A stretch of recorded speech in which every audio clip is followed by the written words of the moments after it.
ओम साई राम, जय साई राम। आप सभी को गुरुवार की बहुत बहुत शुभकामनाएं। आज है गुरुवार, हमारे साईनाथ का दिन है। तो बाबा ने हम सभी के लिए, सभी अच्छे भक्तों के लिए बहुत ही खूबसूरत सा संदेश भेजा है। बाबा अपने भक्तों से कहते हैं कि खुद को प्राथमिकता दो। दूसरों का ख्याल रखना अच्छी बात है, लेकिन जब तक तुम खुद फिट नहीं होगे, दूसरों का ख्याल कैसे रखोगे। अपनी सेहत का ख्याल रखो, सिर्फ शरीर रूप से नहीं बल्कि मानसिक और भावनात्मक रूप से भी। अच्छा भोजन खाओ जो तुम्हारे शरीर के लिए लाभदायक हो। अच्छा स्वास्थ्य रहेगा अगर तुम अच्छा भोजन खाओगे तो। और भले ही तुम्हारी यात्रा में कई रुकावटें हों, हमेशा यकीन रखो कि तुम्हारे बाबा तुम्हारे मार्गदर्शन कर रहे हैं और हमेशा तुम्हारे साथ हैं। कोई भी रुकावट तुम्हें रोक नहीं सकती। कोशिश करते रहो और आगे बढ़ते रहो। जब मैं तुम्हारे साथ हूँ तो तुम्हारी जीत पक्की है और तुम्हें अपने लोगों से या इस दुनिया में किसी से भी मान्यकरण लेने की जरूरत नहीं है। अगर तुम्हें पता है कि तुम अच्छे हो तो आगे बढ़ते रहो। मेरा आशीर्वाद से तुम्हें आखिरकार हर जगह पहचान मिलेगी। लोग तुम्हें पहचानेंगे तुम्हारे काम के लिए। और अगर तुम्हारे पास धन है तो खुद को सरल रखो, अभिमान और अहंकार से दूर रहो। परेशानी है कोई तो ईमानदारी से उसे टालने का प्रयत्न करो। यदि क्रोध आए तो शांत रहो।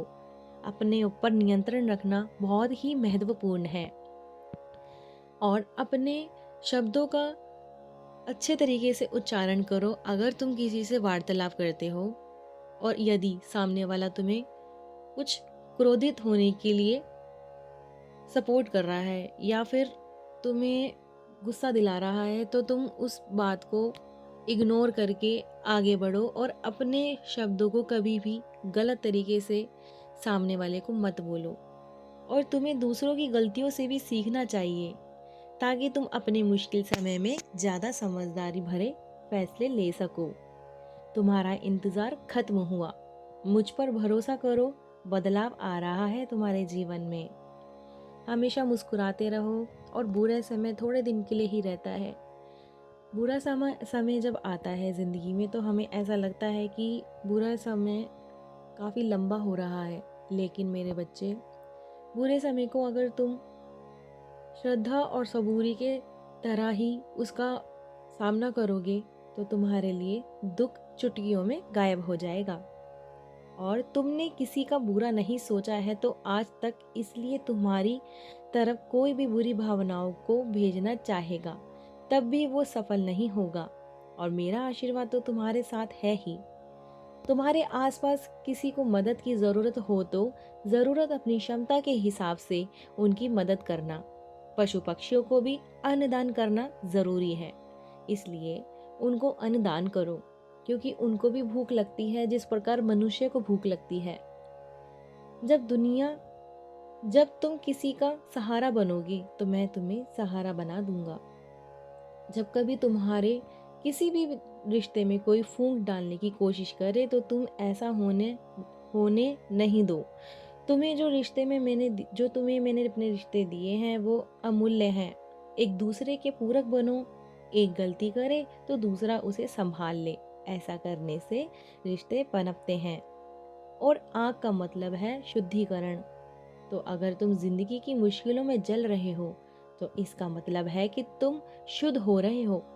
मेरे बच्चे, तुम जो भी काम करते हो उसमें खुद को पूरी तरह लगा दो। मन से करो हर काम। ऐसा करने से तुम्हें अच्छे नतीजे मिलेंगे। तुमने जितना भी दर्द सहा है उसी ने तुम्हें आज इतना मजबूत इंसान बनाया है। इसलिए कभी यह मत सोचना कि तुम काफी नहीं हो। तुम मेरे काबिल और मजबूत बच्चे हो।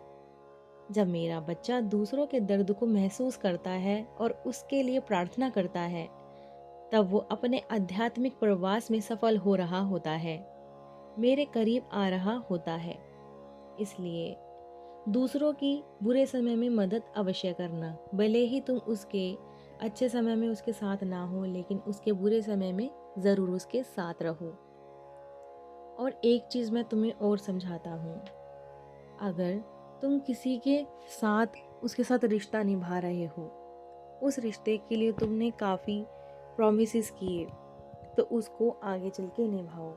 ऐसा नहीं कि तुम उन रिश्तों को किसी किसी भी प्रकार से उसे छोड़ रहे हो। ऐसे करने से सामने वाले के मानसिक स्थिति पर बहुत ही गहरा प्रभाव पड़ता है, और फिर जब वो रोता है तो उसकी रूह रोती है। उसकी रूह रोती है तो तुम्हारे कर्म लिखे जाते हैं, और जब तुम्हारे कर्म लिखे जाते हैं तो वह एक बुरी तरीके से तुम्हें उसका परिणाम मिल सकता है। इसलिए कभी भी किसी का दिल नहीं दुखाओ। ऐसे कार्य मत करो कि सामने वाला तुम्हें बद्दुआएं दे। अगर तुम्हारी वजह से कोई सामने वाला रो रहा है तो एक एक आंसू की तुम्हें कीमत चुकानी पड़ सकती है मेरे बच्चे।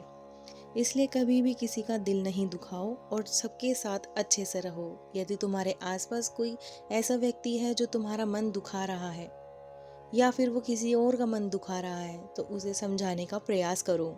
उसे यह समझाओ कि तुम गलत कर रहे हो, आगे चल के तुमको यह भोगना पड़ सकता है। इसलिए मेरा आशीर्वाद तुम्हारे साथ है, और तुम अच्छे कर्मों पे चलो, अच्छे राह पे चलो। मेरा आशीर्वाद सदैव तुम्हारे साथ बना रहेगा। और इस संदेश को साईं भक्तों के साथ ज़रूर शेयर करो। ओम साई राम, जय साई राम। तो यह था हमारा आज का गुरुवार शिरडी साई संदेश। यदि आपको बाबा द्वारा लाया गया मेरा संदेश अच्छा लगता हो तो आप साईं भक्त के साथ इस संदेश को शेयर कर सकते हैं। और यदि कोई इस वीडियो में कमी लगती हो तो आप वो भी कमेंट के थ्रू मुझे बता सकते हैं। तो बोलिए श्री सच्चिदानंद सद्गुरु साईनाथ महाराज की जय।